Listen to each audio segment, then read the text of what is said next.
अस्सलामु अलैकुम। आज हम आपसे बात करेंगे कि उम्मत मुस्लिमा क्यों बनाई गई है।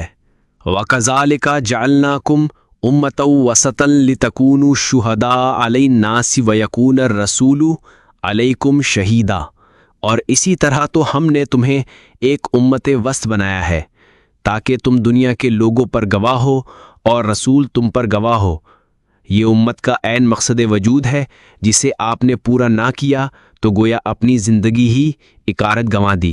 ये आप पर खुदा का आयत किया हुआ फ़र्ज़ है, क्योंकि खुदा का हुक्म ये है कि या अय्युहल्लज़ीन आमनू कूनू क़व्वामीन लिल्लाहि शुहदाअ बिल क़िस्त। ऐ लोगो जो ईमान लाए हो, खुदा की खातिर उठने वाले और ठीक ठीक रास्ते की गवाही देने वाले बनो। और ये निरा हुक्म ही नहीं बल्कि ताकीदी हुक्म है, क्योंकि अल्लाह ताला फरमाता है वमन अज़लमू मिम्मन कतमा शहादतन इंदहु मिनल्लाहि।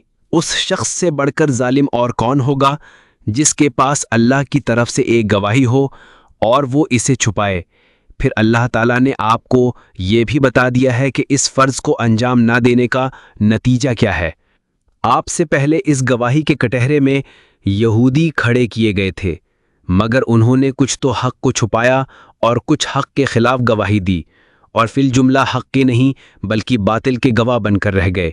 नतीजा ये हुआ कि अल्लाह ने उन्हें धुतकार दिया और उन पर वो फटकार पड़ी कि वज़ुरिबत अलैहिमुज़्ज़िल्लतु वलमस्कनतु वबाउ बिग़ज़बिम मिनल्लाहि। ज़िल्लत और खारी और पस्ती व बदहाली उन पर मुसल्लत हो गई और वो अल्लाह के अज़ाब में घिर गए। अगर वीडियो पसंद आई हो तो सब्सक्राइब, लाइक और शेयर करें।